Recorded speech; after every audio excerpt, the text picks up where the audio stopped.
Okay.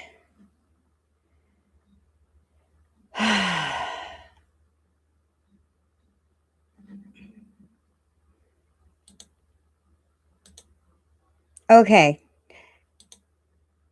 Okay, very quickly. Give me title, description, tags, because I have to fill that out again.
Okay. Well, I hope you guys can hear me. I had some technical difficulties right there. I'm actually about to go fix something right quick. So let me do this.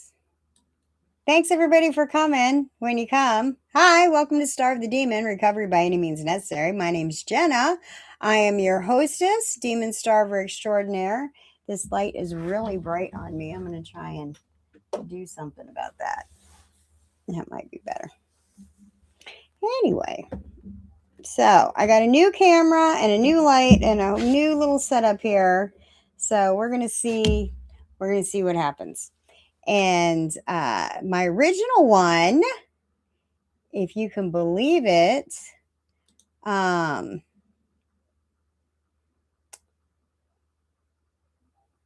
am going to reshare it because when I shared it the first time,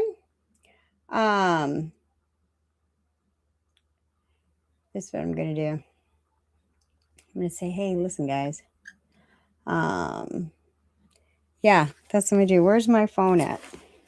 I don't know where my phone is. Oh, I got it right here. Okay, here's I'm shutting everything else down.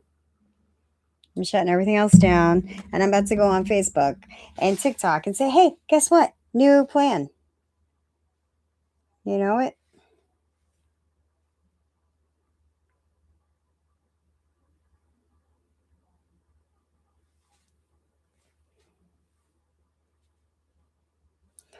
Okay, on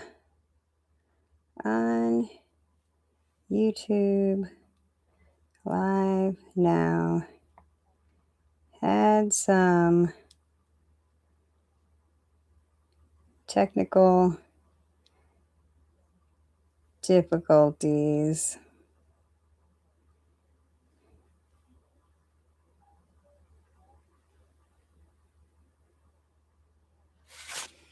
I wonder, do I have to take down the old? Let me see. Let me see right quick.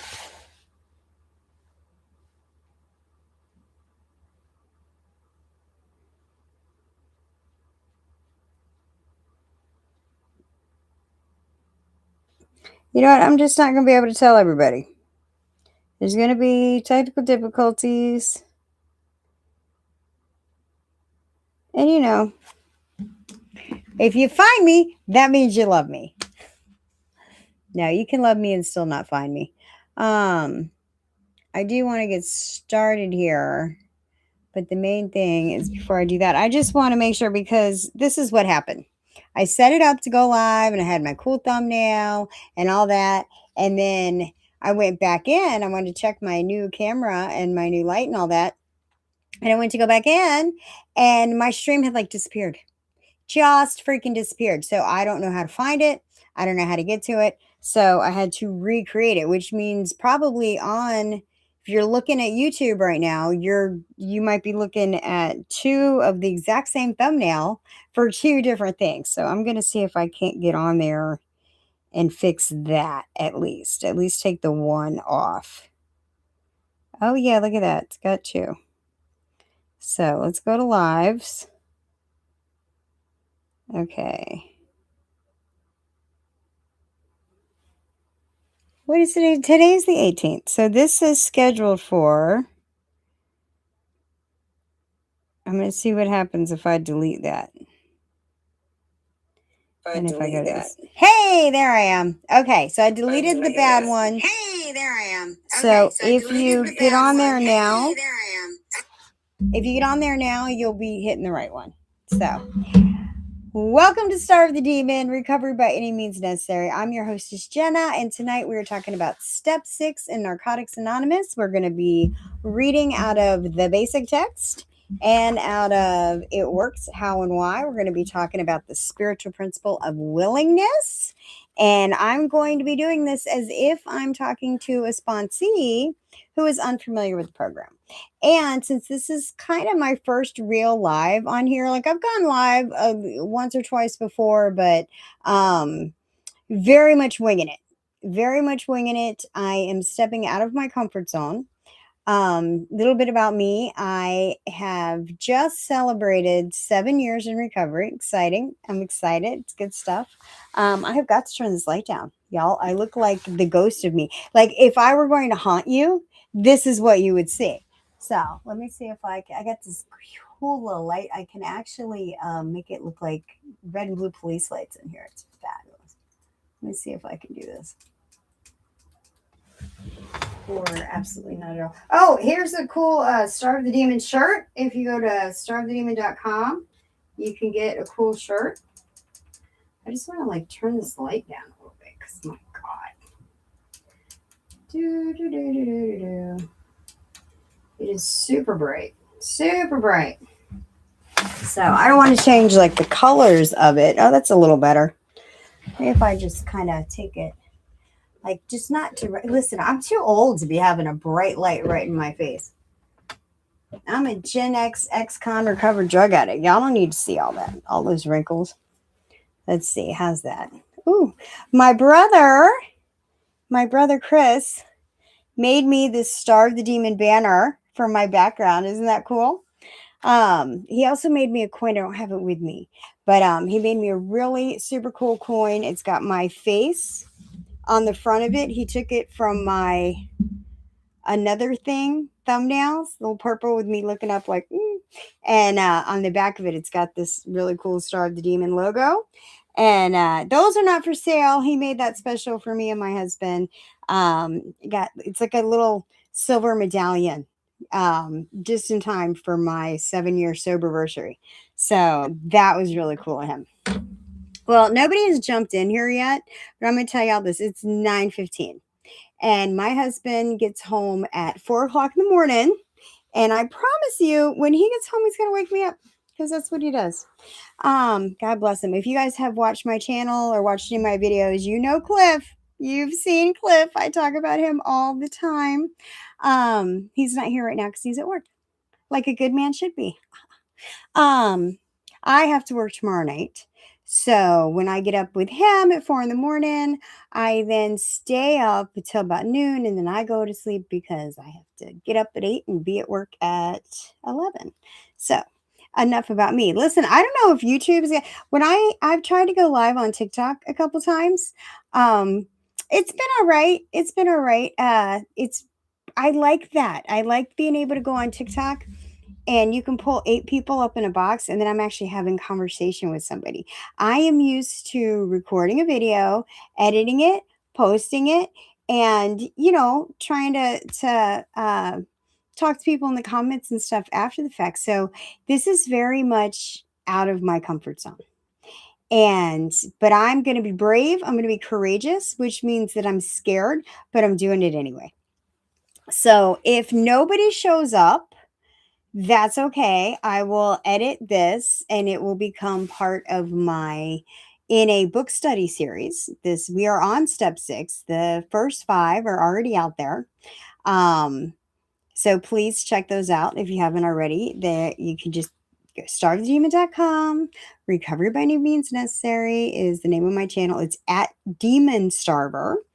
And for those of you that don't know, the reason I call it that is because I believe that addiction's a demon disguised as a disease that takes away your power of choice. So we starve the demon. The demon feeds us drugs and alcohol to get what it needs. What does it need? It needs fear, anger, resentment, jealousy, all those negative emotions, right? That just pull you down, pull you away from God, to just suck the life right out of you. That's what the demon feeds on. The demon does not feed on drugs and alcohol. So we starve the demon.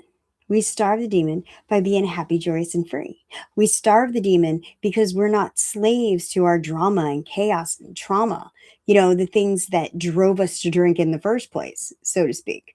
So, because as you've also heard me say, if you followed me at all, drugs and alcohol are not the problem. They are the wrong solution to your actual problems. And if you don't find a different solution when life happens, and it will, because it's like life that way, you will run back to the only solution you know. And what is that solution? That is drugs and alcohol. And when you take drugs and alcohol, you lower your frequency, you get down in those lower emotions, and that's what feeds the demon. And when your demon is strong, it wants to kill you and everybody around you. So, hence Starve the Demon. And cool t-shirts at starvethedemon.com. You can also find links to all my socials. You can buy me a coffee, buy some cool merchandise, or not. Just hang out. Like I always say, if you got $1, leave $1. You don't need $1 to be here. I don't charge for my content. There's no subscription cost. Nobody pays me for nothing, which is actually quite freeing. When everything falls into that category of not your problem and nobody's paying you, you owe nobody anything. Like, I am here for service work. I am here to help answer any questions that I can about recovery. I am a certified recovery coach, but I don't charge for that service. I try to use my powers for good instead of evil. And my main goal in life is to help the newcomer, is to help addicts that are still suffering in any way that I can. So right now I'm going to talk about the NA program. And right now we're on step 6 in that series. But I don't care if you're working NA. I don't care if you're working AA, recovery dharma, celebrate recovery, going to church, seeing a psychiatrist, you're on mat, you're Cali sober, you're not working any program at all, you're white knuckling it, you're still, making friends with your shadow people. Wherever you're at, come and talk to me. Tell me where you're at. If I can't help you, maybe somebody else can. If you look on my channel, I have videos of interviews that I have done with people from across the world. Actually, I have a great interview with somebody from Australia. I've got another one from somebody in South Africa that created a handbook of how to ground and how to deal with trauma and drama, and that is free, and there's a link to that on my website. Also, I talked to an author of a book about the 12 steps, and he's been sober like longer than most of y'all been alive, I'm sure of it. And that book is of course for sale on Amazon, but also you can get it for free. There's apps and libraries that it's available on for free, because yeah, it's great to get paid to do stuff, but the man that wrote that, Michael Goldberg, his motivation is not to get paid. I mean, it is great, it'd be great, but his motivation is to help people. There's another guy. I just did an interview with a guy, Kyle from Wisconsin. He started a company called Normalized Sobriety, and he sells t-shirts. Great. He has a t-shirt company besides that, but he did so well with that company that he decided to make Normalized Sobriety as a brand, and he sells t-shirts and hats and hoodies, whatever. But all the profit from that is going into grants for people to go into sober living that need sober living. So you see, when people are in recovery and they are living happy, joyous, and free, and they have got out of that pit of hell and they're no longer a slave to that demon, we make it our business to be of service. That service work is what keeps us sober. So, like I always say, if I was in it for the money, honey, I wouldn't be in it. I want to make money. I'm not exactly a volunteer at work, and if my boss is watching, I need a raise. But, I hope to have a big enough of a following that I will get paid by YouTube or TikTok or Facebook or wherever. I don't charge anybody that's watching my content. There's nothing behind a paywall. Every single thing that I have is absolutely free. My website's got a bunch of free resources on it. I mean, you can buy a t-shirt for sure. That'd be great. You can buy me a coffee. You can donate to the channel. Absolutely. I'm not going to be mad at you, but that is not a requirement. There is no subscription cost. There is no special content if you pay some money. No, everything's absolutely free to anybody who wants to watch it, because that's how it works. That's how it works. I stay sober helping other people. And if you don't understand how that works, stick around and you might find out. So again, nobody's here yet. Nobody's watching this. Nobody cares. I know.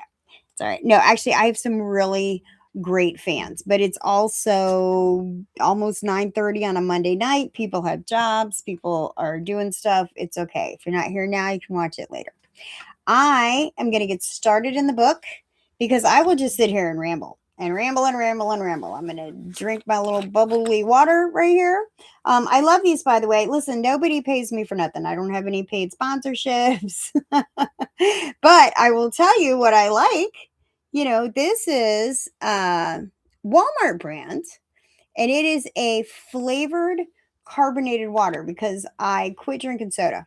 And this whole healthy kick. Listen, I do this. I just made black bean brownies out of black beans and cocoa and sugar-free chocolate and walnuts and dates. And when I tell you, these are the most delicious fudge brownies, you would never know. You would never know that they were healthy. I don't use sugar anymore. I use monk fruit. I don't use white flour. I use almond flour and coconut flour. And listen, ChatGPT is my best friend when it comes to healthy recipes.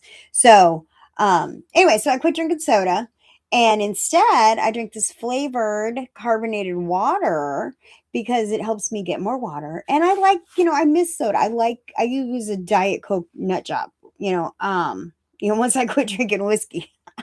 um, but so yeah, so I take one of these, but listen, this is my little what I do. I take one of these and it is so flavorful and so bubbly that I break it up into like at least three different bottles. So, and these are like not even 80 cents at Walmart.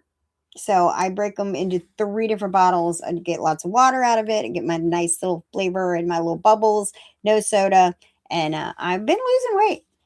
I've been losing weight and, I've been trying to get my girlish figure back so I can start watching it for years now.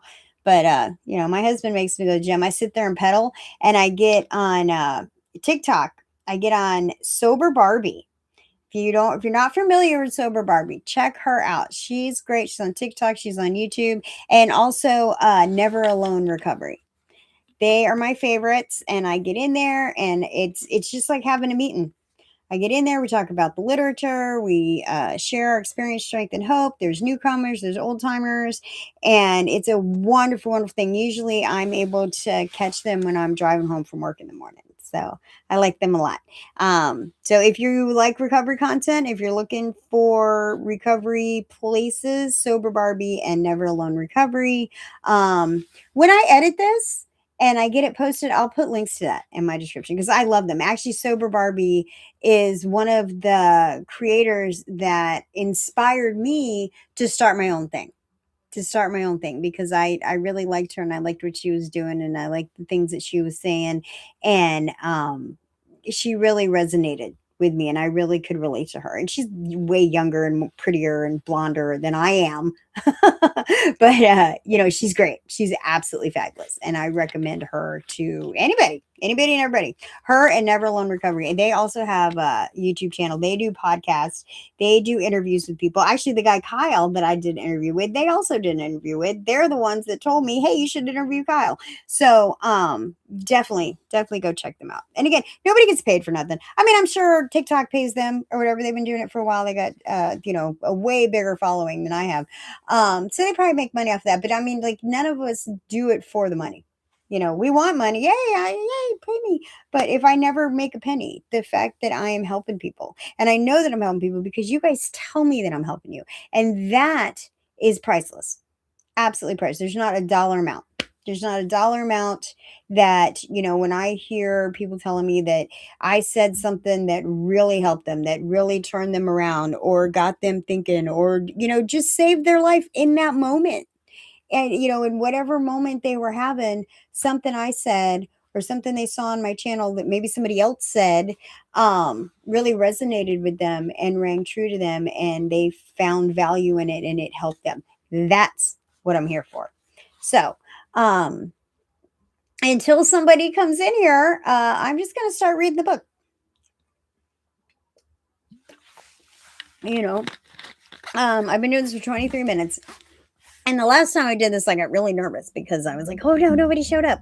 But then I found out, this is what I learned. This is what ChatGPT told me, that a lot of creators, when you first start lives, you may do lives for months and nobody shows up. And you know what?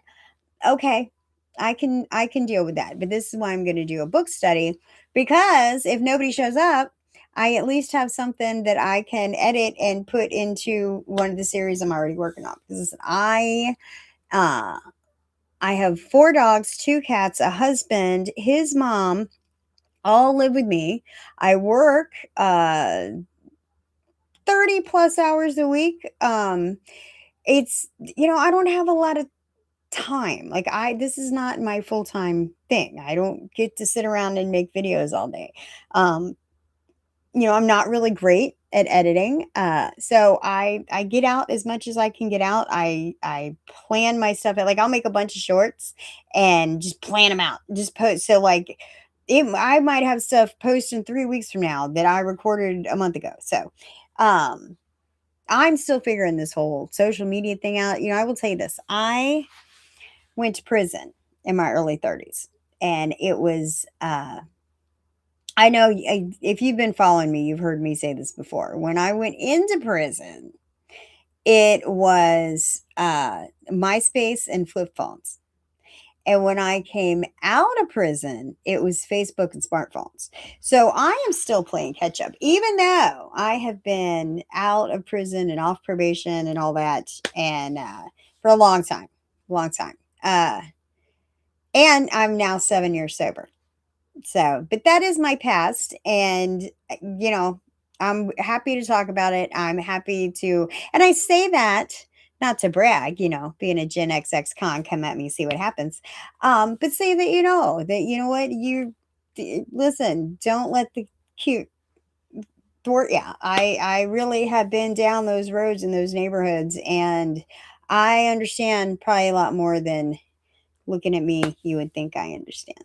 So let's go ahead and get started. I am just checking just to make sure if anybody had, what is this?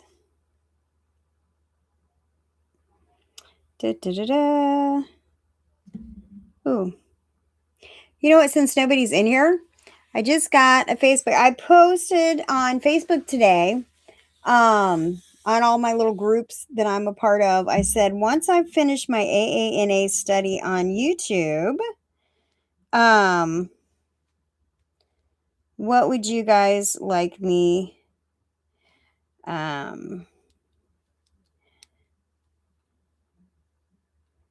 what would you guys like me to do?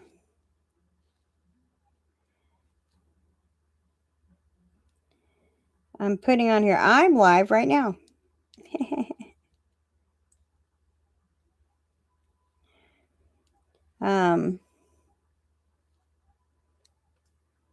Nobody's in here yet, so I can do whatever I want. I can do whatever I want. Yeah.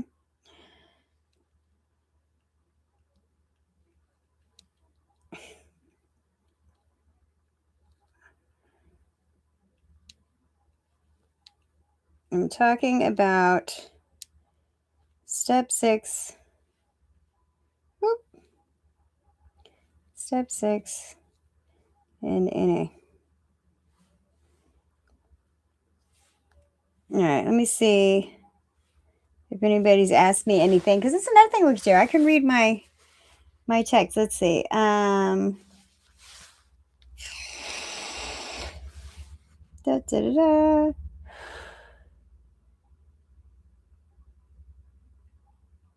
Okay, admin approved my post.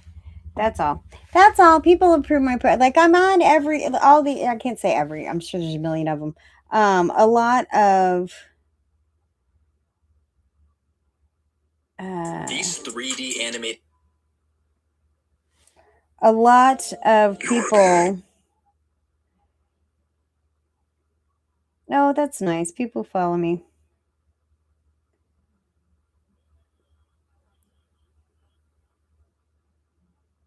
I made all of 3 cents on TikTok last week. So listen, when you guys think that like I get paid doing this, or if you see me on TikTok and you think, oh, she must be, listen, 3 cents. I made 3 cents last time I did a TikTok live, and I was on there like, I don't know, 45 minutes. Oh my God, my chat GPT is recording everything that I'm saying right now. Oh, that's funny. I don't know how to erase that. Oh my God. That was me talking on YouTube. Wow. Okay. So here's what we're going to do. We are going to start reading. Nobody's in here yet. So I'm going to do it again. I'm going to start all over again, just in case anybody, you know what? I'm going to check it on YouTube though. I'm going to see what's happening on YouTube. Okay, there I am. So if you get on there now, you'll be hitting the right one. So, welcome to Starve the Demon. Recovery Look, it's me. Necessary. I'm your hostess, Jenna, and tonight we're talking about Step 6 in Narcotics Anonymous. Oh, you can't even see that. Reading out of the basic text and out of It Works, How and Why. We're going to be talking about the spiritual principle of willingness. And I'm going to be doing this as if I'm talking to a sponsee. Oh, look at I can make. And since this is kind of my first real live on here, like I've gone live. You know what? I'm going to at least get my brother on there.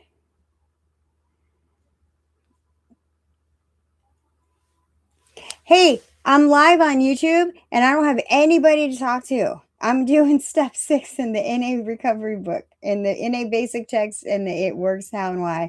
And I'm talking to myself. Ah! Oh, he'll love it. He made me this banner. He won't even know. So, welcome to Starve the Demon Recovery by Any Means Necessary. I am your host, Jenna, and today we are talking about step 6 in Narcotics Anonymous in the spiritual principle of willingness. We're going to be looking at the NA basic text, which, if you see mine, my dog Dio got a hold of it. Sometimes it's like that. And then, of course, the It Works How and Why. So we're going to talk about both. And I like to do this as if I'm speaking to a sponsee who has never worked the steps, is unfamiliar with the program and the terminology. So I will be reading the literature. I will be explaining as I go as much as I can, give my experience, strength, and hope, tell a little bit about my story, get to know me a little bit.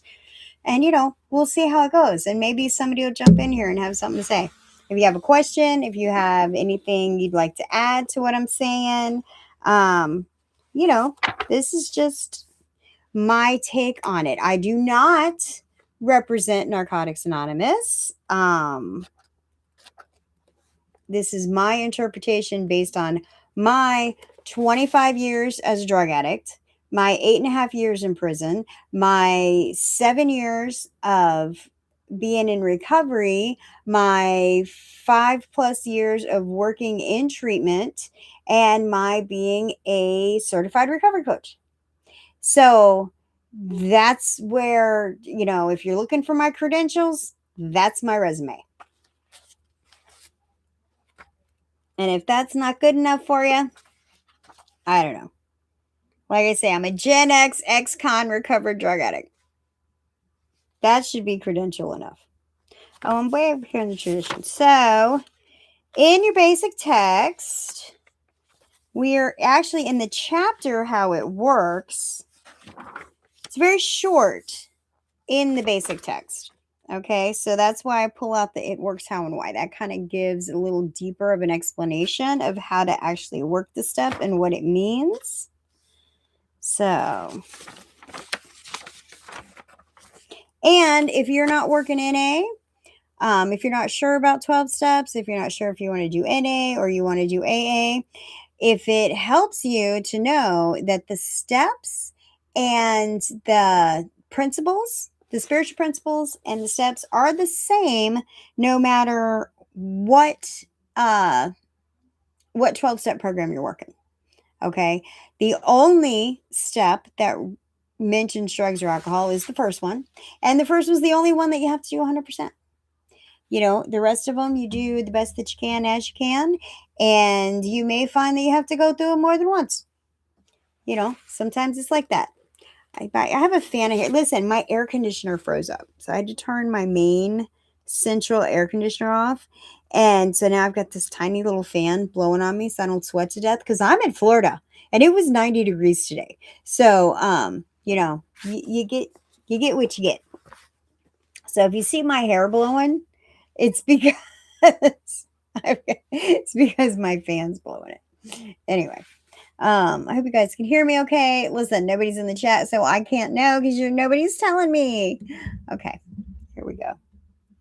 So we did step 5 last time. We are now on step 6, and that starts on page 34. I don't know if you can see this, and my light is so bright.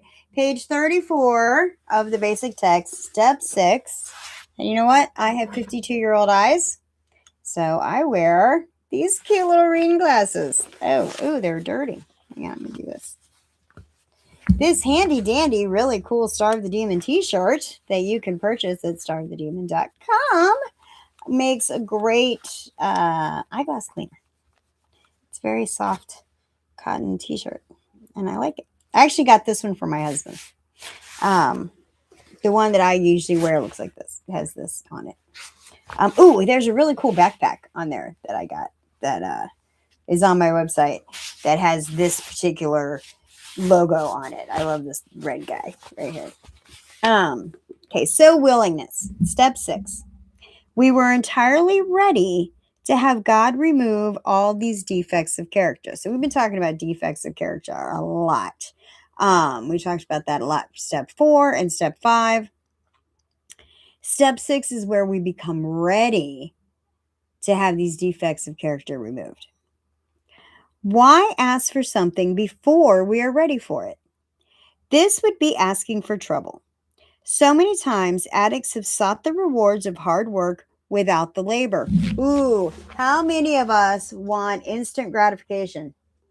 Instant gratification. That light is driving me batty. You know what? I'm going to see what happens if I turn this off. Let's see what happens. Let's do it and see how much trouble we get into. What do you think? Is that any better? Oh, no. Not even a little bit. It's that light. See, I couldn't figure out which light was like the evil light. Listen, y'all hang out. Or don't, because nobody's in here. All right, hang on. Lord, that is not great. Let's do this. Let's do this. Do.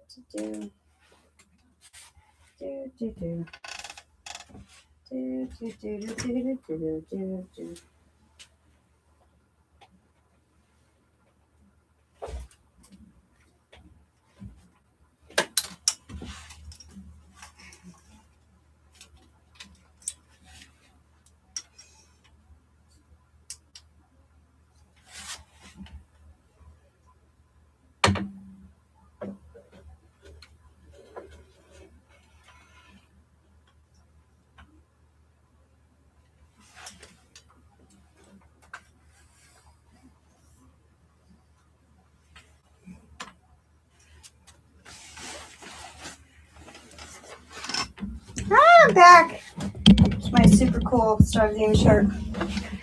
Oh, the camera moves.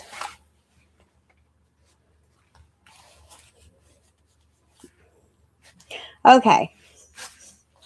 Let me see. It's still, gosh, it's harsh. It's a harsh light. I don't need such a harsh light. Oops. Let's see. Let's see how that is. I don't know, you guys. What do you think?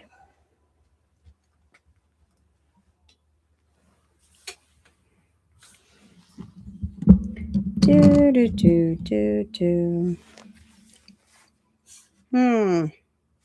don't know. It just seems harsh, right? See, listen, if you think I'm fancy and I have a producer and a cameraman, you would have another thing coming. All right, let's see. You see, this too is a little, maybe if I make it taller. How about that? Let's do this.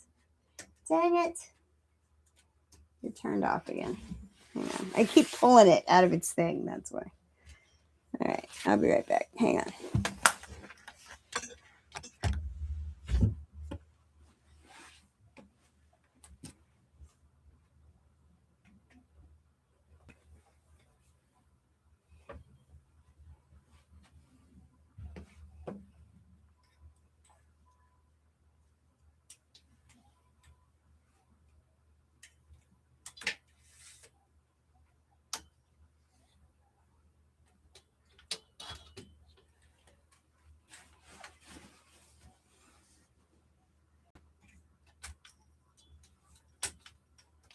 I think it's about as high as it goes.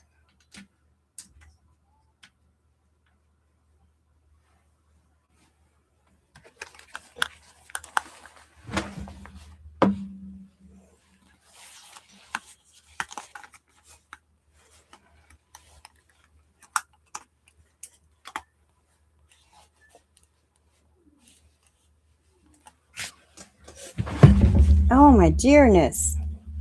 Okay. What do we think? I think it's freaking harsh. I think it's a bright freaking light. Okay.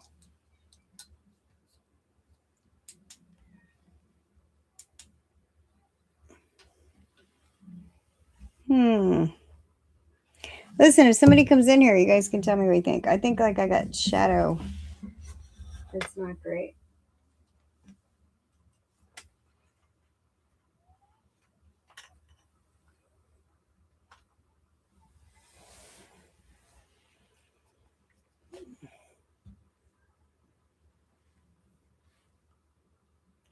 I'm about to call it good enough for government work.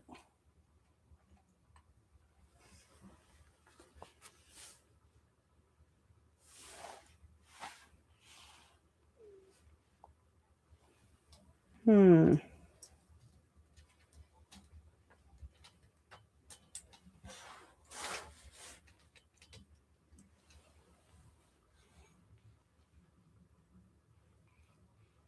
know why? Because I don't have a light over there. That's why.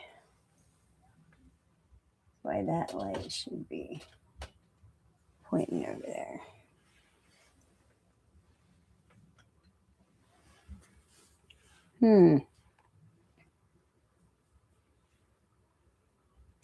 Ooh, I have an idea.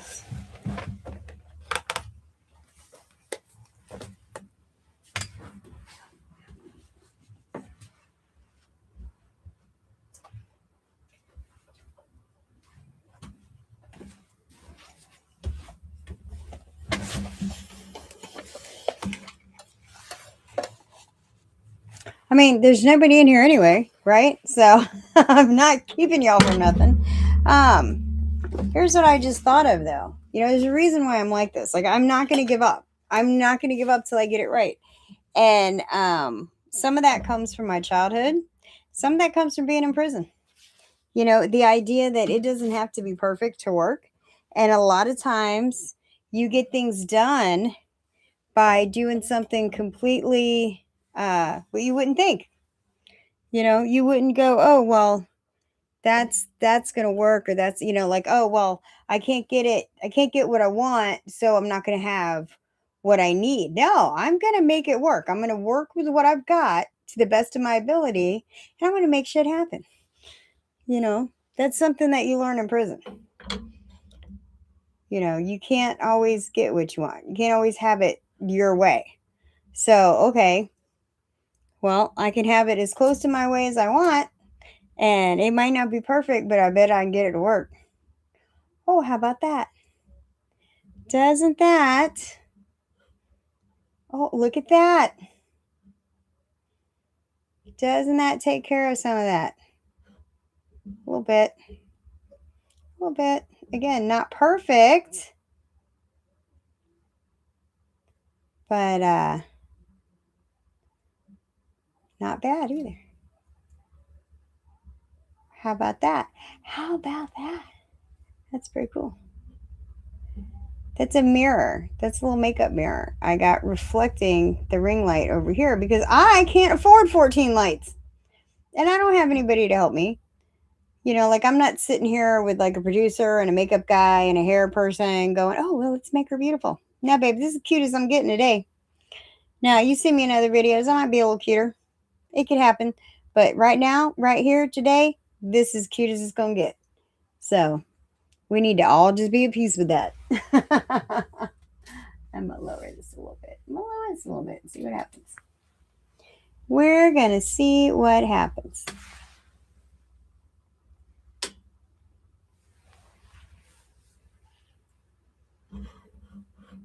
See if I can catch that one.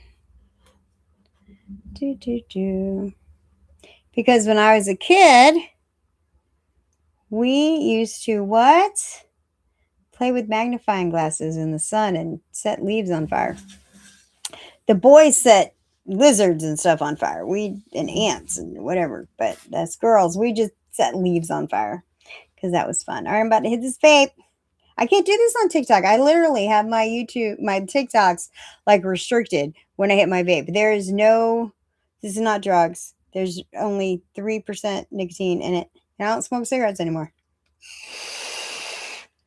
And y'all want to debate about vapes? Y'all can do it without me. As if you knew the amount of chemicals that have ran through my system, you know, consider it MAT. Consider it harm reduction. Okay, so once again, let's start over all over again. Hi, welcome to Starve the Demon, Recovery by Any Means Necessary. I am your host, Jenna, and today we're going to talk about the NA basic text and the It Works How and Why. We are discussing step 6 and the spiritual principle of willingness. We're going to start in the basic text on page 34. This is in the chapter How It Works. We are up to step 6. Yay!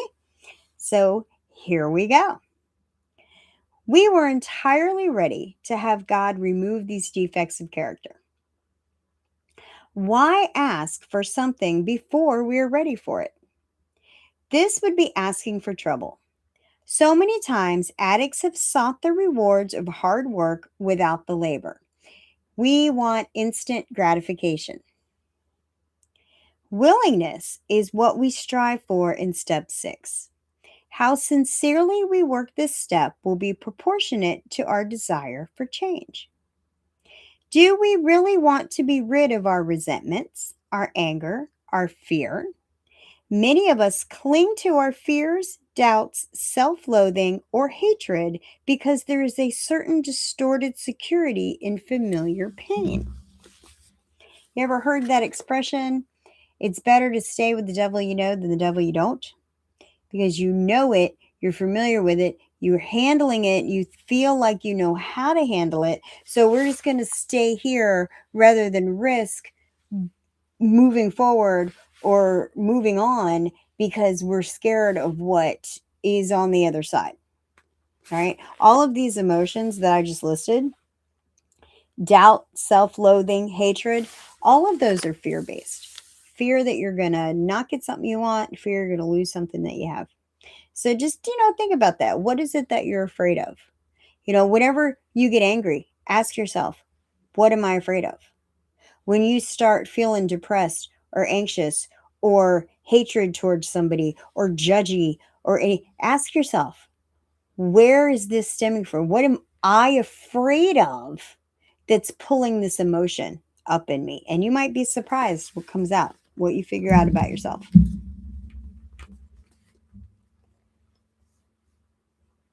Letting go of character defects should be done decisively.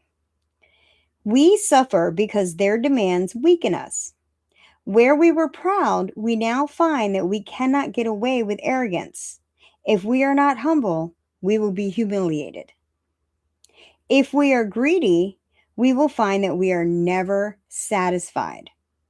Before taking steps 4 and 5, we could indulge in fear, anger, dishonesty, or self-pity. Now, indulgence in these character defects clouds our ability to think logically.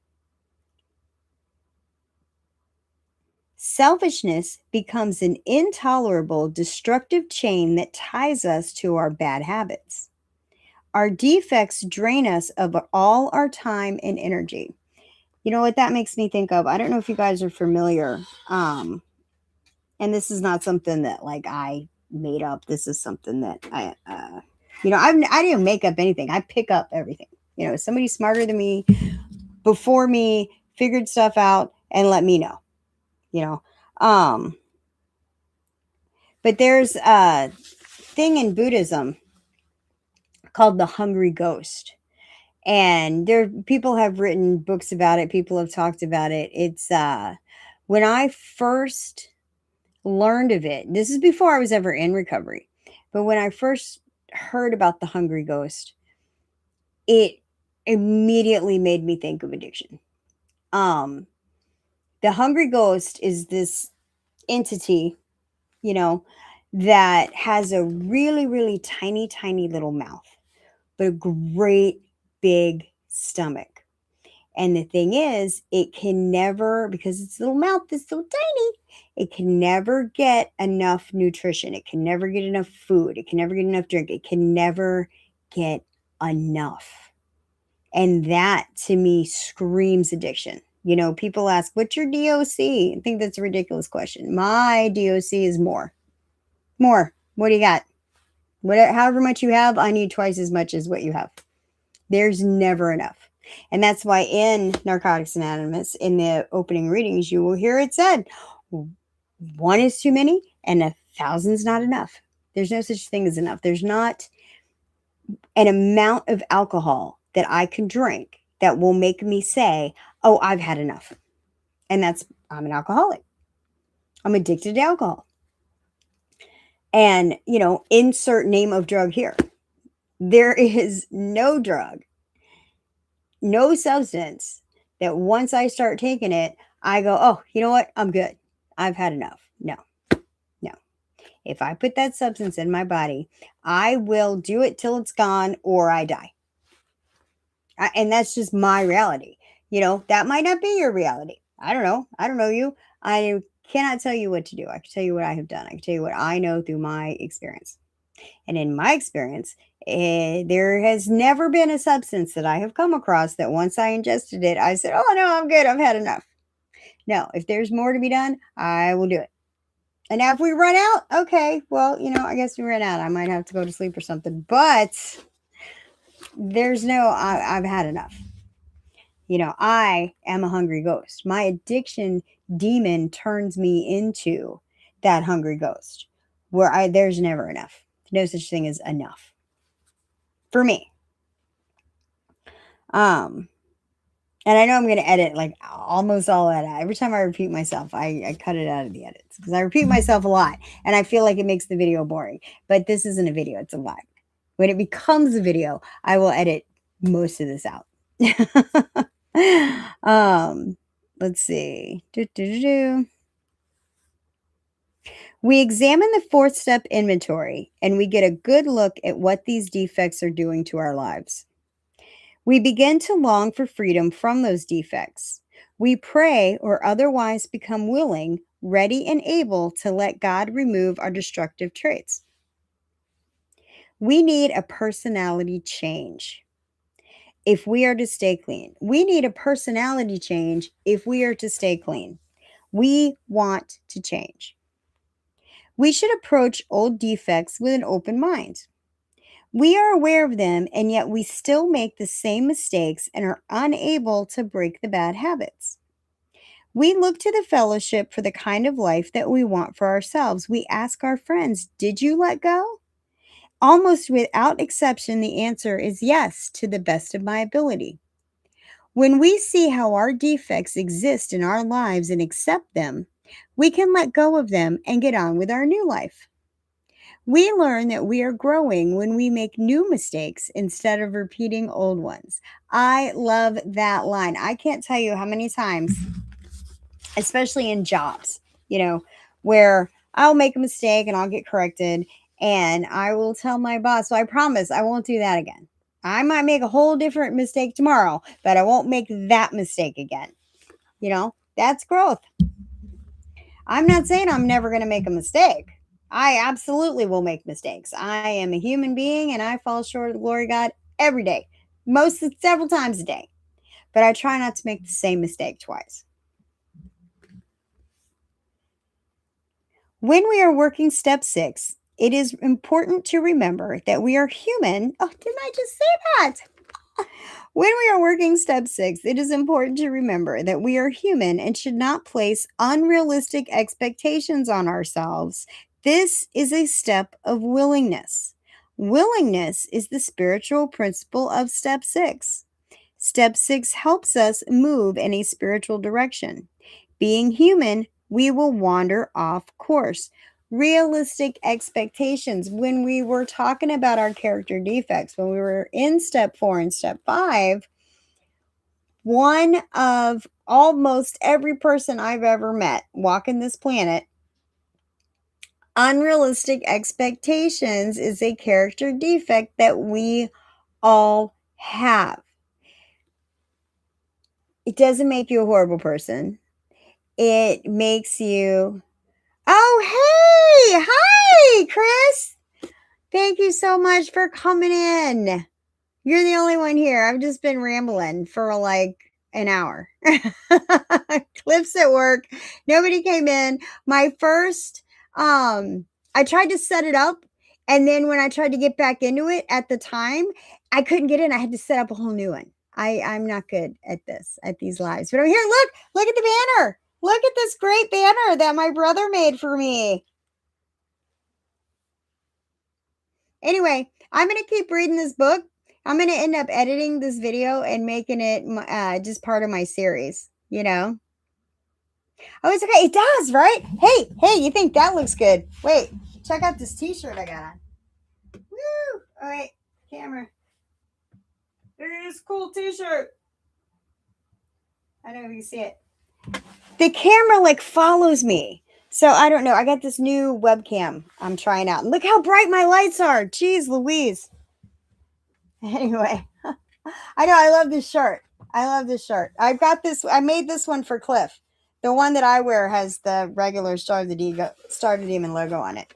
You know, it's a cool shirt, right? I love this guy. I love this guy. Look how he's all chained up. Like, yeah.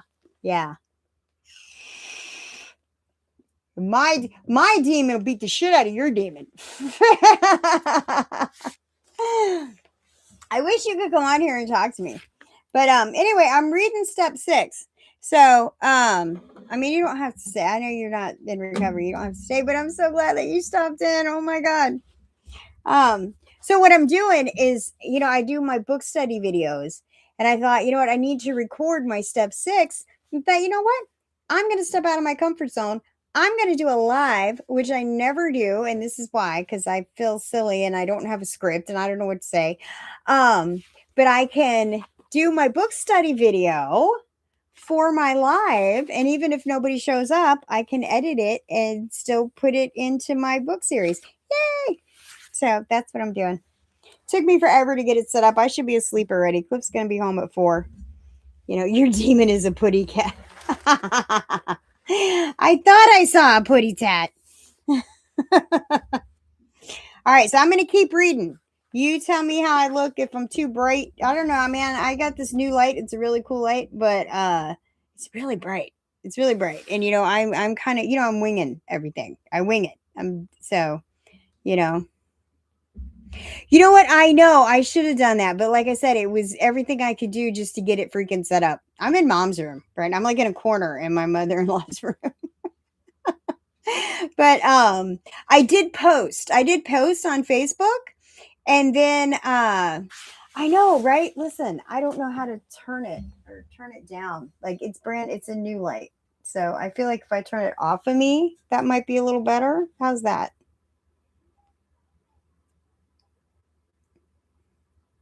See how the camera moves? I'm not moving I'm not doing anything. The camera's just doing that.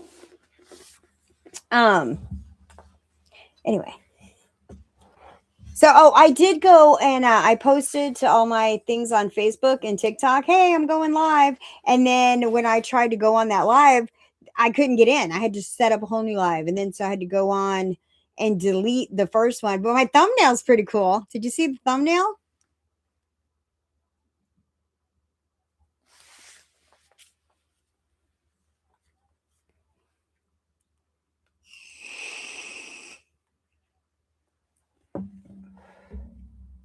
Right? This ain't ChatGPT, bro.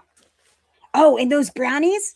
The brownies? How about I gave my mother-in-law, right? She was taking a nap when I was making them, so she didn't know about the black beans. And when she came out, they were just coming out of the oven. And I was like, you can't have them yet. They have to be cool. Because when they're made with all that healthy stuff, you have to let them totally cool or they will be weird in the middle. So once they had cooled off, I gave her one. I was like, hey, try this brownie. And she freaking loved it. I said, guess what it's made out of? And she said, what? I said, black beans and dates. And she said, that sounds disgusting. I said, I know, right? That's why I didn't tell you ahead of time. I mean, she loved them. I sent you pictures of the finished brownies.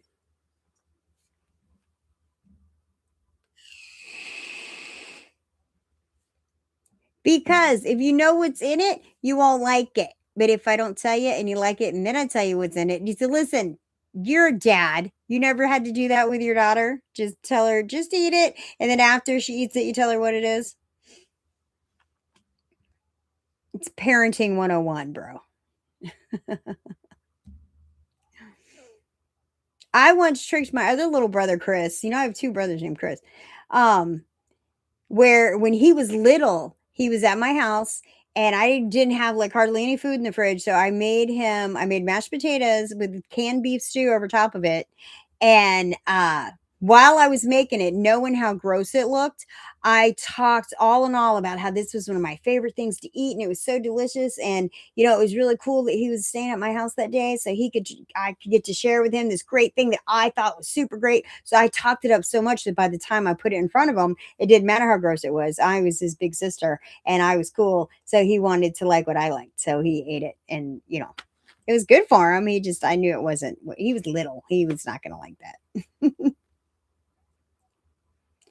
Silver Buddha statues. Listen, you want me to put a link on my website? Because I'll do that.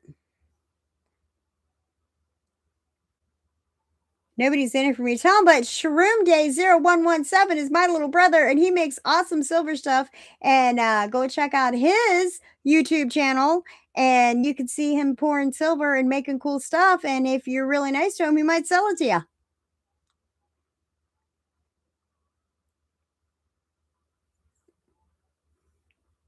Absolutely. Yeah, I will. You know what? If you want to send me like a particular picture, I can put the picture on my website and then put the link to your YouTube channel and on like when somebody clicks that picture, it'll take them right to your YouTube channel. I could do that. Starvethedemon.com. Anyway, check it out. I'm going to keep reading. Cool? Wait, I'm going to take a drink of my I don't get paid for this, but this is the carbonated water that I drink instead of drinking soda. And I take one bottle and turn it into 3 bottles because I'm frugal.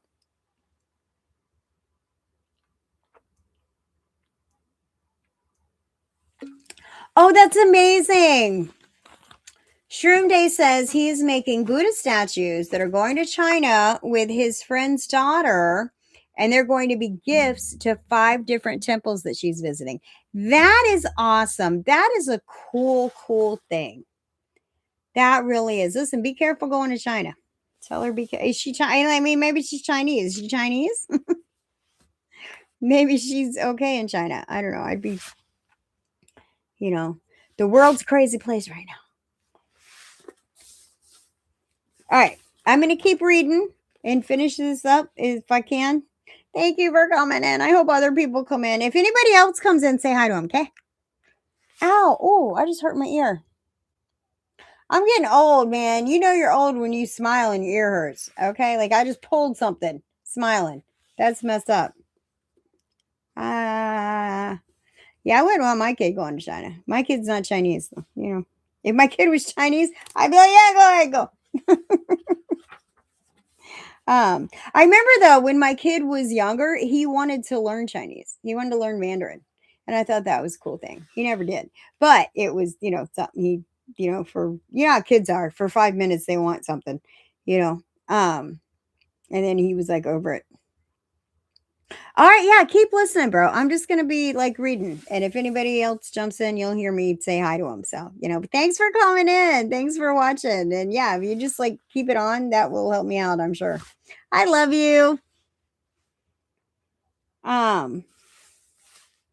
Okay.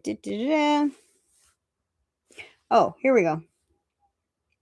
Rebellion is a character defect that spoils us here. We need not lose faith when we become rebellious. Rebellion can produce indifference or intolerance, which can be overcome by persistent effort. Nothing's easy, y'all. We keep asking for willingness. We may be doubtful that God will see fit to relieve us of this or that something will go wrong. We ask another member who says, "You're right where you're supposed to be." We renew our readiness to have our defects removed. We surrender to the simple suggestions that the program offers us. Even though we are not entirely ready, we are headed in the right direction. Eventually, faith, humility, and acceptance replace pride and rebellion. We come to know ourselves.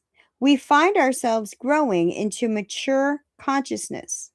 We begin to feel better as willingness grows into hope.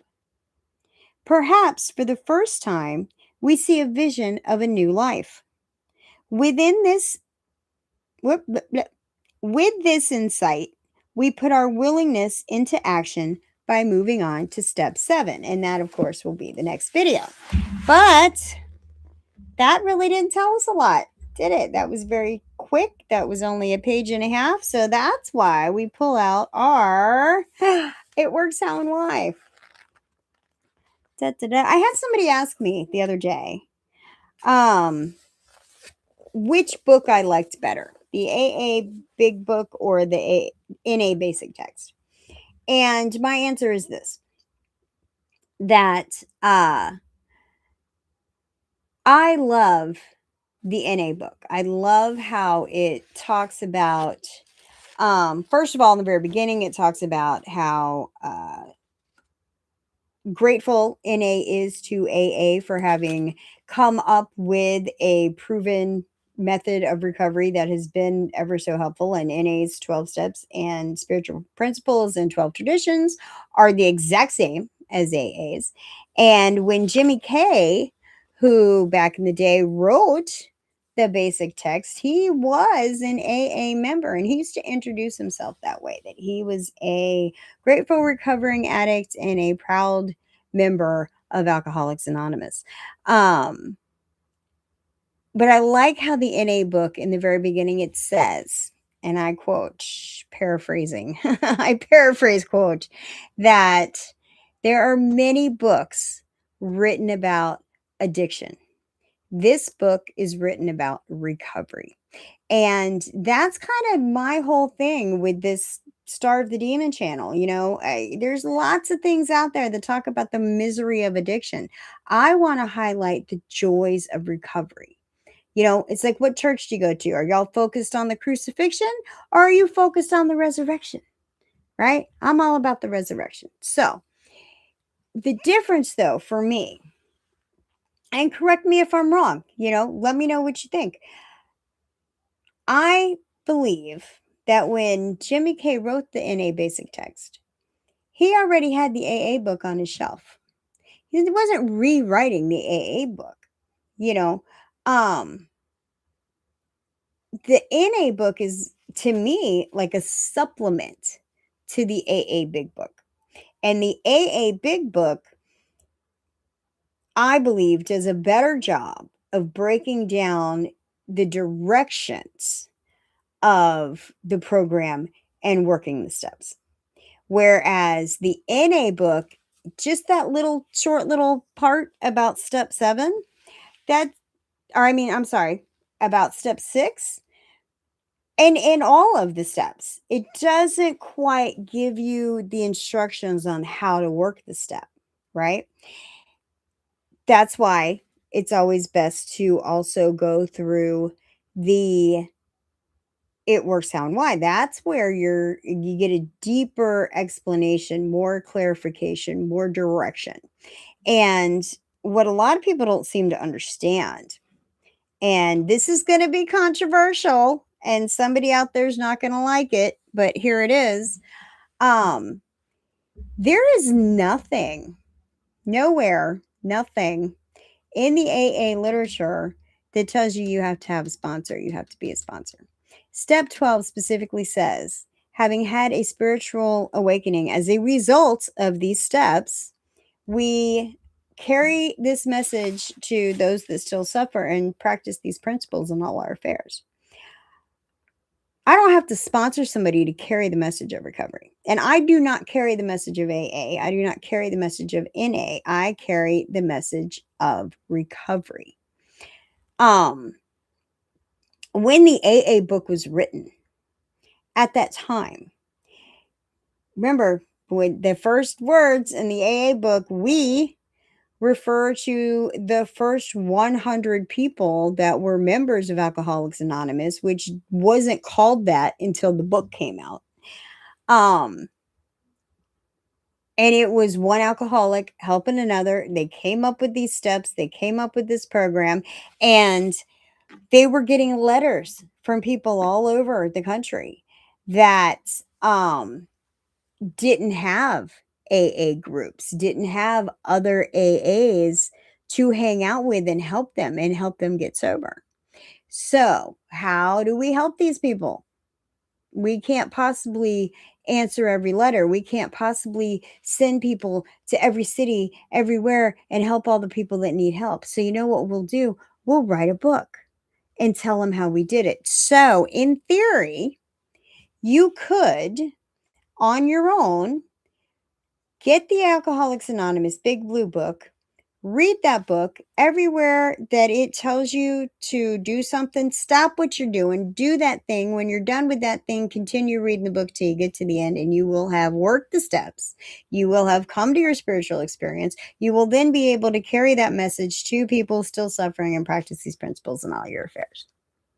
So, nowhere in there does it dictate that you must have a sponsor or you must go to meetings, right? That's not the program. The meetings are not the program. The first 164 pages are the program. The stories in the back of the book, they are there to help you recognize that you are not alone, you are not special, you are not unique, and that what you are going through, other people have gone through it. So that's what the AA book is for and what that does. So it was written with very detailed instructions, right? The NA book came after that, and did not, Jimmy didn't feel the need to rewrite the AA book. So I feel like the NA book is written more as a supplement to the AA book to clarify for those among us that for whom alcohol is not the only problem substance. And I will tell you this, I mean, I don't know how it was back in 1939. I know that it was a book written by professional white men for professional white men. Well, you know what? That was 1939. We're in 2026. Um, but I tell you what, those stories in the back of the book, I don't care who wrote them. I don't care what color they were. I don't care what gender they were. I don't care how old they were. There's not a book, there's not a story in the back of that book that I don't relate to, that I don't find something in it that gives me hope, that I see myself in it, that I say, hey, that was me, or that could be me. Every single one of them. So it's not, I don't care. I don't care who you are. I don't care what color you are. I don't care what race you are. I don't care what religion you are. I don't care what political affiliation you have. I don't care if you're a man, if you're a woman. None of that matters. None of that matters. The core feelings, the problem, and the solution, that's the same. It's the same for all of us. It's the same for everybody. You got to look, it's just like the Bible, right? You got to look at it for the time period and the context in which it was written, right? You can't look at the past and with today's standards and boundaries and, well, that's not okay. Well, it's not okay now. It was okay then. You know, I don't know. I'm about to go on a tangent and rant and ramble. So instead of that, I'm going to jump over here to It Works How and Why. It Works How and Why has the 12 steps and 12 traditions in it. For those of you that are familiar with AA has the 12 and 12, which is the 12 steps and the 12 traditions. So, and the reason I do still split them up though, because there are people that are strictly AA, and that's what I was going to say, that I have ran across some old timers, and there's been, maybe a handful of people for whom alcohol was the only problem substance. They never did drugs, they were just drank. Very few. Very few. Because I know that there's a lot of addicts that, don't want to go to AA because they're like, well, I did this drug and that drug and the other drug. But so did everybody else. So did everybody else. It's very rare to find somebody in AA that is a strict, pure alcoholic. And for those of you out there that want to split hairs, because good luck. Addicts do their drugs alcoholically. Alcoholics are addicted to alcohol. So when you guys want to split, I'm an alcoholic, I'm an addict, you know what? I'm a person in recovery. I'm a person in recovery, and I'll go to any meeting anywhere. I once upon a time walked into a meeting and it was all men in the meeting. And I just walked in, and one of the guys was very nice and he said, "Oh, it's not a men's meeting. There's just no women happen to be in here." I said, "I don't care if it's purple midget meeting. I need a meeting." And I sat my fluffy ass down and we had a meeting. Um, you know, I have had um I have had been in a women's meeting and had a man come in, and we said, "Yeah, sit down. You need a meeting. Let's get your meeting." I have also been in meetings where people have come in and said, "Oh, I'm an addict." And when somebody tried to tell them, "I don't want alcohol," they were still twitchy and clearly they needed that meeting more than anybody else in that room. And people stood up and walked out of the meeting because they didn't like it that this person came in and said, "Well, I don't usually go to AA. Really, I'm in NA, but I need a meeting right now." And they somehow got offended and got their panties in a wad, and they got up and walked out the room. And I will tell you this, that told me everything I needed to know about those people. Everything I ever needed to know, and anything else that was ever going to come out of their mouth, I didn't need to hear. Now, that's just me.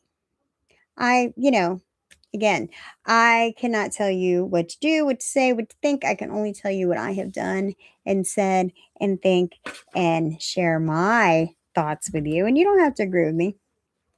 I'll be strong. And so will you. Let's talk about It Works How and Why. So we are right now on page 59. And step 6, willingness. And of course, it starts again. We were entirely ready to have God remove all these defects of character. What defects of character? The ones that we figured out in step 4 and step 5. The insight we gained in step 5 regarding the exact nature of our wrongs, while valuable, is only the beginning of the striking changes that take place in our lives as we move on to step 6. The admission we made of the nature of our wrongs, our character defects, is necessary if we are ready to have them removed. Deeply shaken by our part in the past, we can expect our attitudes to be profoundly changed by working step 6. Although some of us have not understood the critical importance of the 6th and 7th steps, they are essentially actions that must be taken if we expect to make any significant and lasting changes in our lives. We cannot simply say, "Yes, I'm ready, God. Please remove my defects," and go on to step 8. If we gloss over the 6th and 7th steps and go on to make our amends, we will only wind up owing more amends by repeating the same destructive patterns as before. The lifelong process of the 6th step is just that, a process. We've started the process of becoming entirely ready, and we will strive to increase our readiness throughout our lifetime. Our job is to become entirely ready and to open our hearts and minds to the deep internal changes that can only be brought about by the presence of a loving God.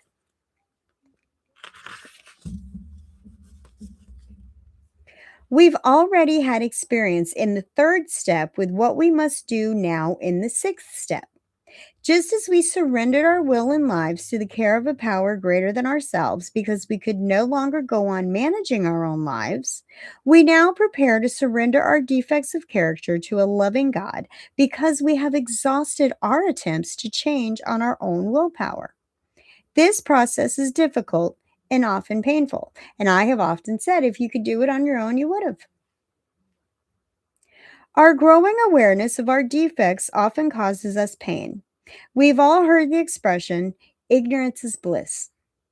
But we are no longer ignorant of our character defects, and this awareness hurts. All of a sudden, we will notice a wounded look in the eyes of a friend after we've acted on one of our less endearing traits. We'll hang our heads in shame, mumble an apology, and probably beat ourselves inwardly for being so callous one more time. We feel sick inside, knowing how our actions adversely affect the people in our lives. We are sick and tired of being the people we have been, but this feeling compels us to change and grow. That is the only useful thing about guilt. Guilt is a useless emotion if it does not compel you to change. We want to be different than we have been in the past, and the good news is that we already are. Being able to see beyond our own interest and being concerned about the feelings of others are striking changes, considering that our raging self obsession is at the core of our disease. Our selfishness, self seeking, self centered, me, my, what's in it for me? How can I masterfully manipulate this situation to my benefit? Yeah, it gets really hard to live like that when you start seeing that and seeing how awful that is, which is why later on, when you're in truly recovered and you're feeling great and you're happy and you're joyous and free, you will feel just as compelled to be of service to other people. That's my experience anyway, and that of about 99.9% of the people that I know in recovery seems to be their experience too. So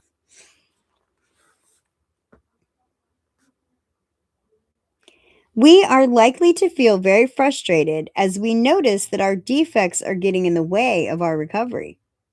We may attempt to suppress them ourselves by either denying their existence or hiding them from others.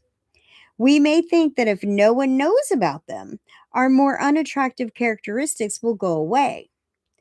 What we must do, rather than try to exert power and control over our defects, is step out of the way and allow a loving God to work in our lives.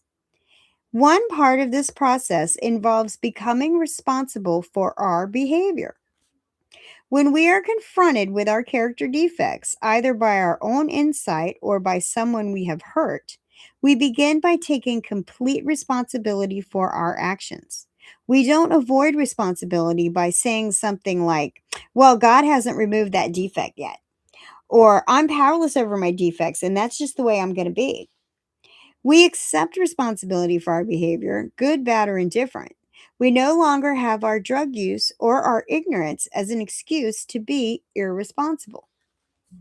I have been known to say that I have character defects I'm not afraid to use.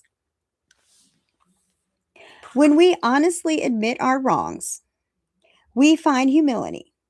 The humility we experienced in step 5 grows as we again sense our humanness and realize that we are never going to be perfect. We accept ourselves a little bit more. We surrender, and our willingness to change increases dramatically. We have already experienced remarkable changes in our emotional and spiritual nature through our continuous efforts to live by the principles contained in the previous steps. Despite our lack Despite our lack of familiarity with the realm of the spirit, we must remember that in steps 1 through 3, we were given the basic tools we need to negotiate the path of recovery. I can't, God can, and I'm going to let him. We carry within us the honesty it took to make our initial surrender, the faith and hope we developed in coming to believe in a power greater than ourselves, and the trust and willingness required from us when we made our decision to turn our will and our lives over to the care of God. Our hearts were touched by the humility of believing in that power. On this spiritual foundation, we lay the principle of commitment and perseverance as we work the 6th step. We need the willingness to make a commitment to pursue our recovery despite the continued presence of character defects in our lives. We mustn't give up, even when we think no change has taken place. We are often blind to our own internal changes, but we can rest assured that what's happening inside us is evident on the outside to others. Our job is to keep on walking, even though it may feel as though each step requires more strength than we can muster. No matter how difficult our progress, we must persevere. We can make use of the sheer grit and tenacity it took to maintain our active addiction by being steadfast and strong in our efforts to sustain our recovery. Having written our inventory and shared it with ourselves, the God of our understanding, and another human being, we've become aware of our defects of character. With the help of our sponsor, we write a list of those defects and focus on how they must manifest themselves in our lives. Our character defects are basic human traits that have been distorted out of proportion by our self centeredness, causing enormous pain to us and those around us. Take a defect such as self righteousness. For example, and imagine, oh, I'm going to say that again. Ow, my ear is like twitching, y'all. That is so weird. Like, can I bust my own eardrum? Okay. Take a defect such as self righteousness, for example, and imagine it in its normal, uninflated state. Confident belief in one's own values. Strong, confident, and well rounded people have formed values and principles to live by and believe deeply in their rightness. Such people live what they believe and share those beliefs with others in a non critical way when asked. Confidence in our beliefs is essential. Without it, we would be wishy washy, unsure of our decisions, and probably somewhat immature in our dealings with the world. Confident belief becomes ugly self righteousness when we insist that others live by our values, attempting to enforce our insistence by manipulating or exploiting others makes this defect even uglier. Or consider fear. The absence of fear in the face of a personal attack, catastrophic illness, or potential injury would signal insanity rather than serenity. We all have fears of being alone, of not having our physical needs met, of dying, and many others. But when our fears become obsessively self centered, when we spend all of our time protecting ourselves from what might happen, we can no longer deal effectively with life in the here and now. As we work step 6, bridging the vast gulf that lies between fear and courage requires a great deal of willingness and trust on our part. Our fears of what we will be like without relying on the destructive behavior of our past must be overcome. We will need to trust our higher power to remove our defects of character. We must be willing to take a chance that what lies beyond the 6th step is going to be better than our current stock of fears, resentments, and spiritual anguish, which are all things that feed the demon. When the pain of remaining the same becomes greater than the fear of our change, we will surely let go. We may wonder what will happen to us without the use of what we may see as survival skills. After all, in our active addiction, our self centeredness protected us from feeling guilt and enabled us to continue our drug use without regard for those around us. Our denial protected us from seeing the wreckage of our lives. Our selfishness made it possible for us to do whatever it took to continue in our insanity. But we no longer need these skills. We have a set of principles to practice that are much more appropriate to our new way of life. As we write our list of defects and see how they have been at the root of our troubles, we need to be open minded about how our lives would be without these defects. If one of our character defects is dishonesty, we can think about situations in our lives where we normally lie and imagine how it would feel to tell the truth for a change. If we put some effort into this exercise, we may feel a sense of relief at the possibility of a life free from having to cover small deceits with major fabrications and all the complications inherent in dishonesty. Or if we find defects or if we find defects based in laziness and procrastination, we can visualize leaving behind our marginal existence and moving on to a life of realized ambitions, new horizons, and unlimited possibilities. I'm going to say something about the honesty thing. Let me tell y'all, I run an honest program. I do not lie. I will not lie. Um, Sometimes the answer is that I'm not going to answer your question because the answer is none of your business. Just because I ask, that's the truth. Sometimes that's the truth. It's not what somebody wants to hear, but if you ask me a question, I might say, "Oh, that's none of your business. I'm not answering that." But I would rather tell you, "That's none of your business. I'm not answering that," than to make something up and tell you a lie. And nothing thwarts somebody faster than you being 100% honest. People are used to, and especially if they themselves are manipulators, if they themselves are selfish and self-seeking and self-centered and some kind of demons running them, and they are a liar, they are a thief, they are arrogant, they are whatever they are, they expect you to be that way as well. And when you're not, when somebody asks you a question and you are flat out honest, one of my favorite things, I will tell you this because, again, I do have character defects that I'm not afraid to use. um, I am 5'2", tiny little woman. Nobody ever sees me coming. But um, like if I say something, I say what I mean, and I mean what I said. And you can tell that I meant it because I said it. Because I wouldn't have said it if I didn't mean it, right? That's I don't know if you call that a value, a standard, or just a core something about me. When I was in active addiction, I was such a lying, stealing, manipulating piece of crap that now that I'm over here in recovery, I do everything in my power to be the exact opposite of that. I used to be rebellious. I used to be angry. I couldn't be trusted. Now you can count on me. I am consistent. When I say what I mean, and if I don't know, I'm going to say I don't know. If I'm not sure, I'm going to say I'm not sure. I try not to make promises because life happens, right? But if I love nothing but like I take this little pleasure, and if I say something and somebody tries to like, "Oh, what'd you say?" Oh, let me say it louder. Oh, I'm happy to clarify for you. I stand 10 toes down on everything that I say because I might be completely silent and not say anything because I can't think anything nice to say. But I promise you, if I said it once, I'll say it twice. So I had somebody tell me one time, I was joking, said something sarcastic. And he was like, "Ooh, that was passive aggressive." I said, "Oh no, darling, I'm never passive aggressive. I might be aggressive aggressive, but I'm not passive aggressive."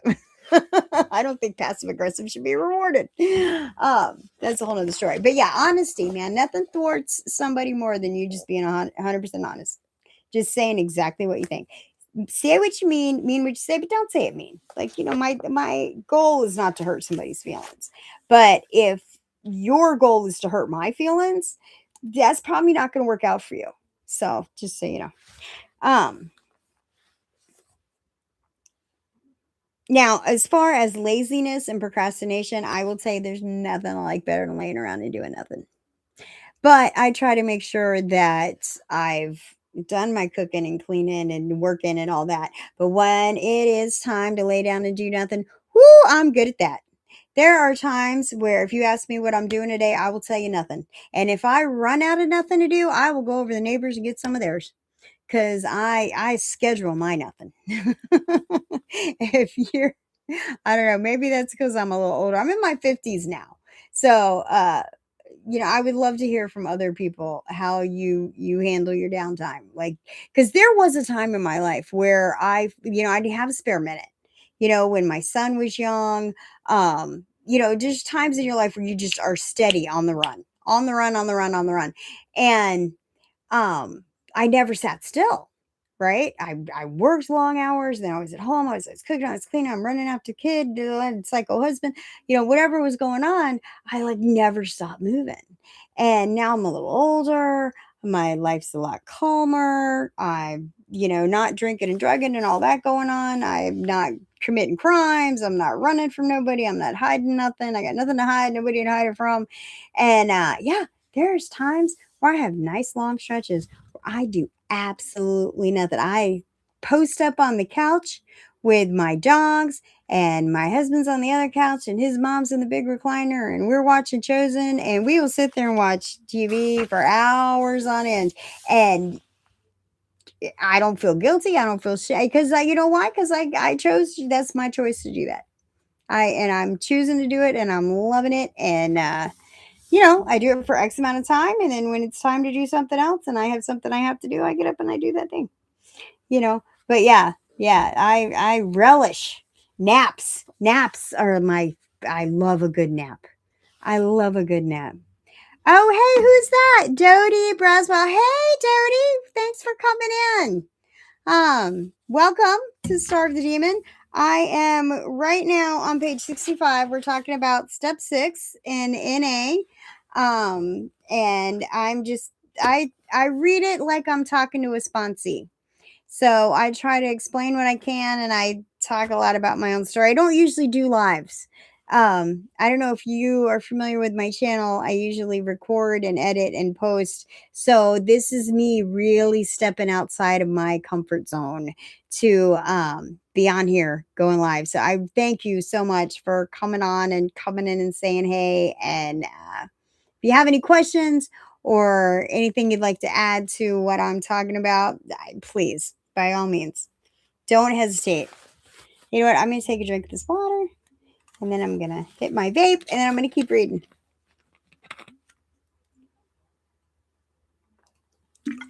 Da, da, da, da. I don't know if you've been watching, Jody, but my brother made this cool Starve the Demon banner for me.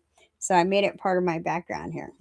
And this is like the third time I've ever gone live ever. And I'm super nervous. So I'm really glad that you stopped in. Let's see. I'm on page 65 of It Works How and Why. We're talking about the NA step 6. I know, isn't it great? He made me a coin too. I don't have it. It's in my purse in another room. But and this is a t-shirt I have on my website. Starve the Demon. Anyway. So yeah, he made this for me, and I love it. I absolutely love it. So he did.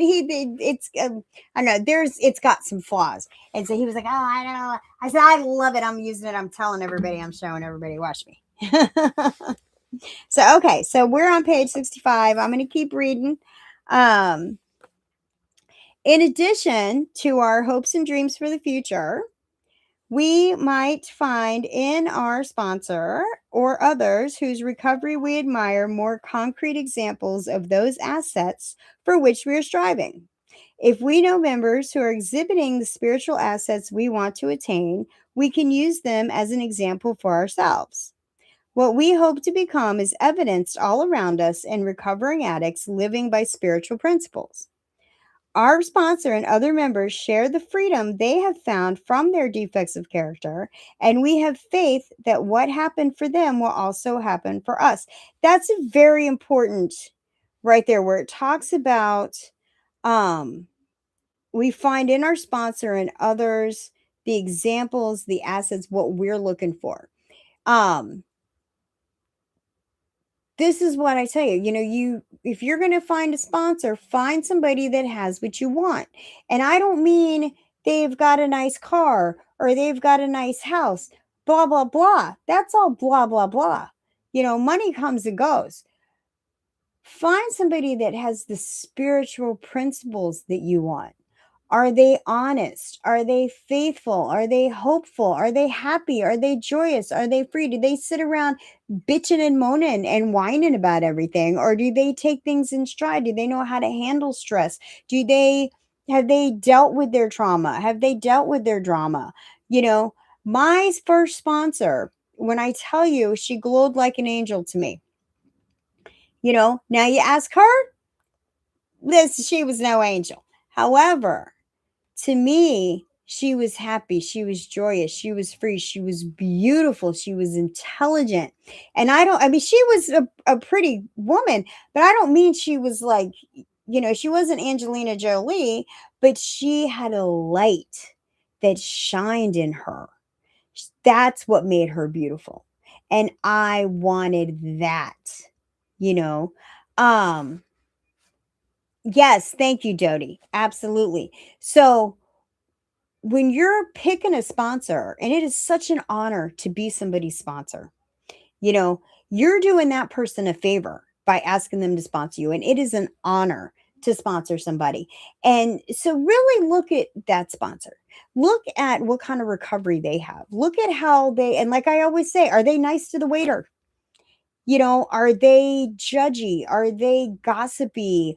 Are they scatterbrained? Do they seem like they have it together? You can tell a lot about a person by what happens when they have to deal with tangled up Christmas lights.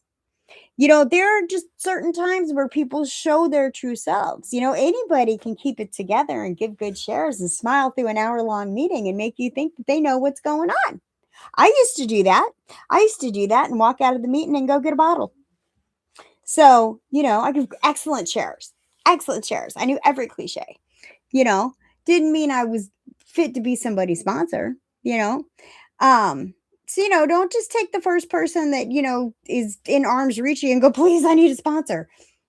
Don't get a good sober network together, first of all, because your sponsor's not always going to be available. But that's what you're looking for. You're looking for somebody that's living those spiritual principles.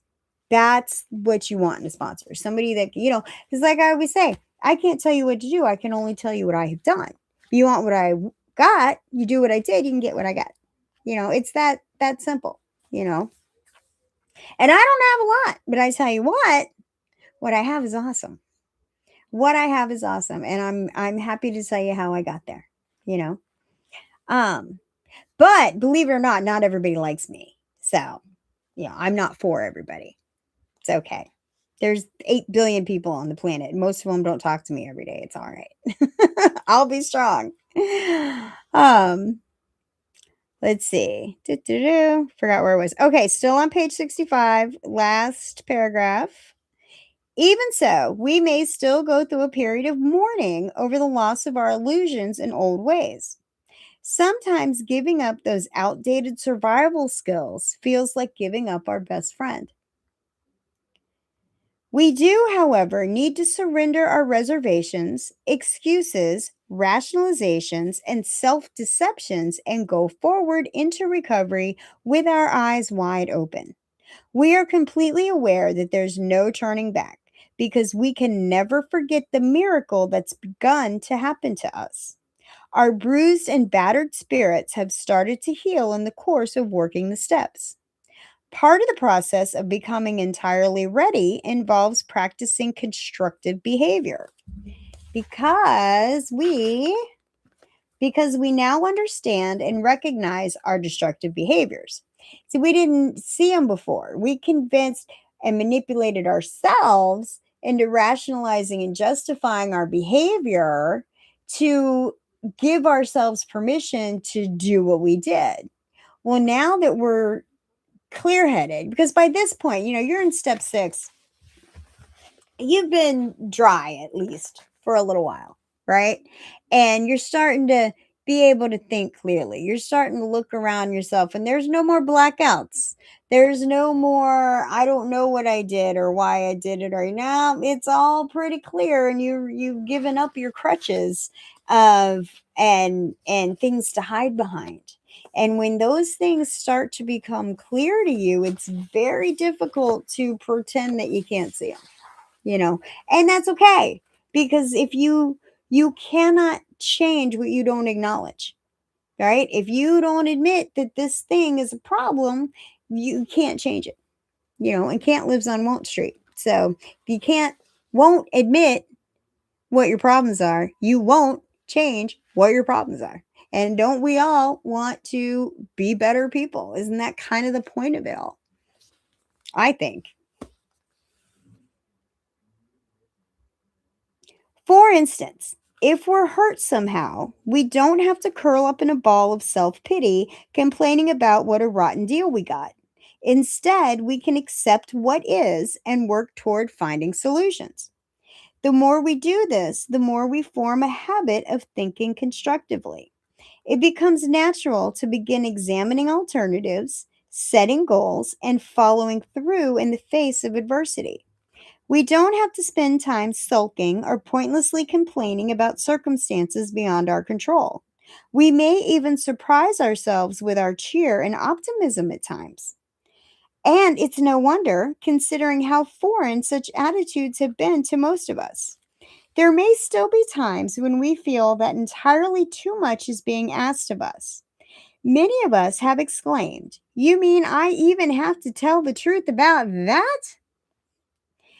Or, "If only I could still lie, steal, or cheat, it would be so much easier to get what I want."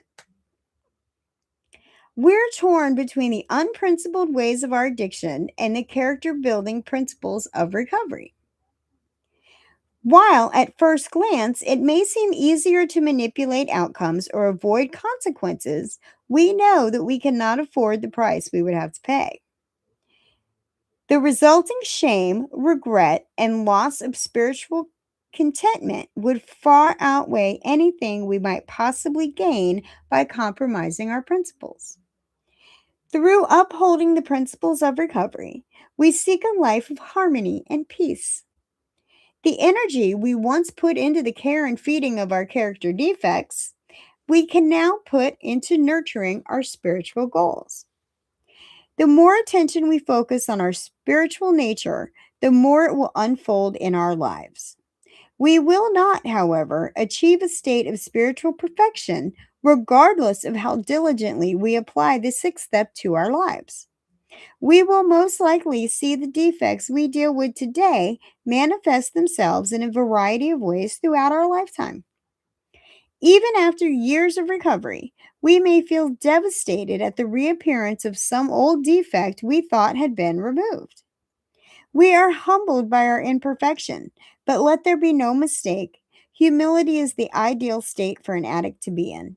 Humility brings us back down to earth and plants our feet firmly on the spiritual path we are walking. We smile at our delusions of perfection and keep on walking.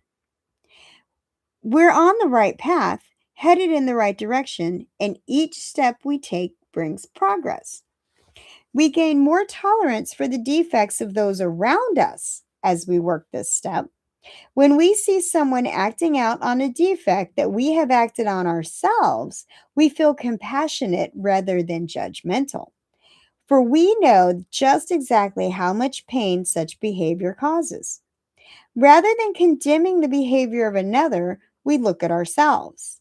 Having experience in accepting ourselves, we can extend compassion and tolerance to others. Listen, when you see somebody act crazy, pray for them to find peace. God, I hope you give that girl peace. Give that guy peace. Because if he was feeling peaceful, he wouldn't be acting like that. Simple, easy math. Could keep it simple.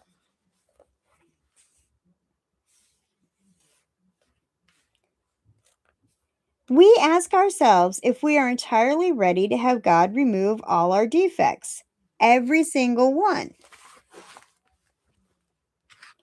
If any reservation exists, if we feel the need to cling to any defect, we pray for willingness.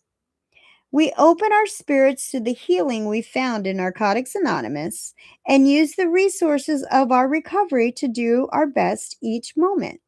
Although the process lasts a lifetime, we only live in the present day. We've taken a giant step forward in the process of recovery, but it must be followed with another to be truly lasting. With the readiness we have at hand today, we go on to step 7. So, what have we learned? Any questions? There's only 2 of you guys in here. Do y'all have anything you'd like to say about any of that? All of that? Dodie? Chris?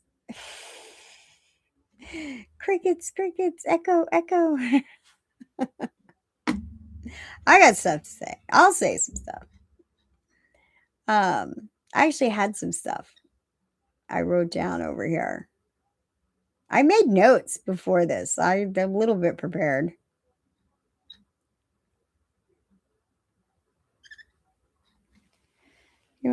I feel like I can hear the TV, my mom's TV echo in the background. Not my mom, my husband's mom. My mom-in-law. She's kind of my mom. Where'd Dodie go? Ow. That's all right. Ow, my ear really hurts. I don't know what I did. I popped my jaw or something. It's weird. All right, I'm trying to find where I put my notes because I had some interesting things to say about this particular thing here.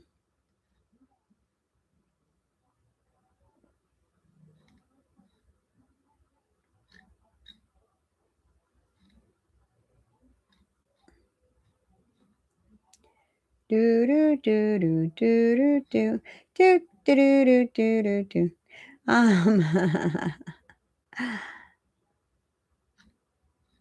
What the heck happened to him?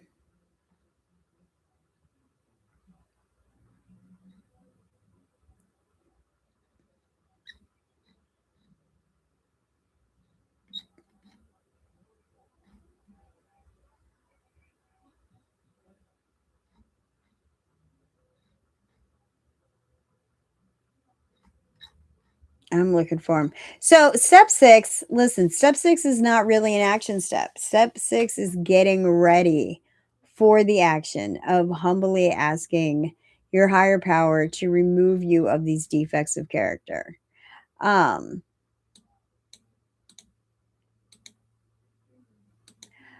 cannot find my notes for this particular for step 6 in a basic text, and it works how and why.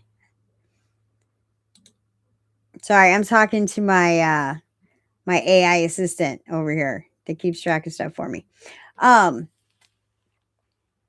So step 6 is getting ready to have these defects of character removed. And I will tell you this, what my sponsor told me, because I do have character defects. I was just today. Remember I was telling you guys about Sober Barbie and Never Alone Recovery. They do a TikTok thing every morning at 10 a.m. And I jump in there on my way home from work. And whenever I'm like out and about, I jump in there. And the question was, what character defects are you still working on?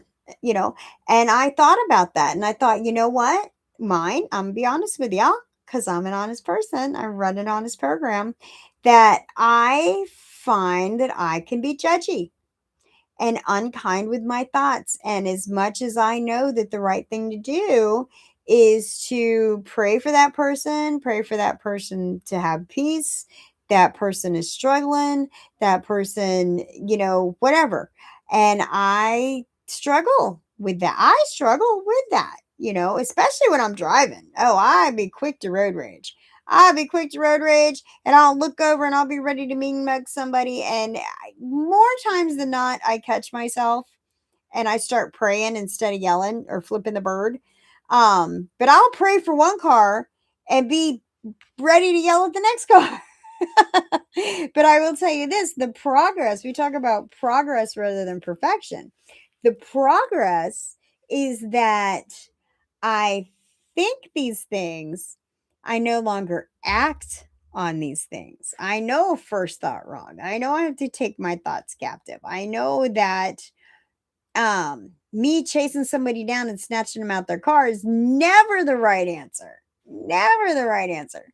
My husband's had somebody pull a gun on him over some road rage bullcrap. This guy, and this is because, you're going to be wrong and loud. No, I got a problem, and it's a good thing I wasn't there. I'd call the cops. Like, I don't think I would, I'm not pulling out my wireless whole bunch, but I would, with a quickness, call the cops. Absolutely, I would. I'm not scared of cops. Being an ex-con, you'd think I don't like cops. I love cops. You know why? They're keeping me safe. When I was in prison, I knew the COs were there for my protection. um. Anyway, oh, okay. Little. All right, well, I did that.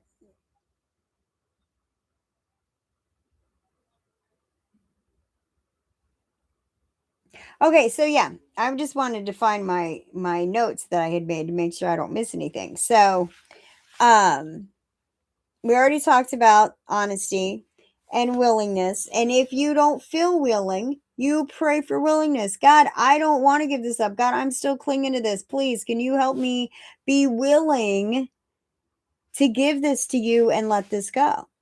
All right. You would be like, oh, I prayed to God to take it and he didn't take it. And I'm going to cling to it and I'm going to still have control over it. And I'm going to freak out if I don't go my way. Well, hey, you know what, God? I'm having trouble letting this go. Please help me with the willingness to give it to you, to let it go, so that I am not drowning in my drama and trauma and chaos and all the stuff that I've already survived, all the stuff that's in the past. I'm sitting here trying to make a better past. I would like to let all that go, and I need the willingness to do that. That's the beauty about prayer. Whoever your higher power is, just talk to him like you talk to your best friend. Hey, God, what's up? How's it going? Thank you for everything that's in my life today.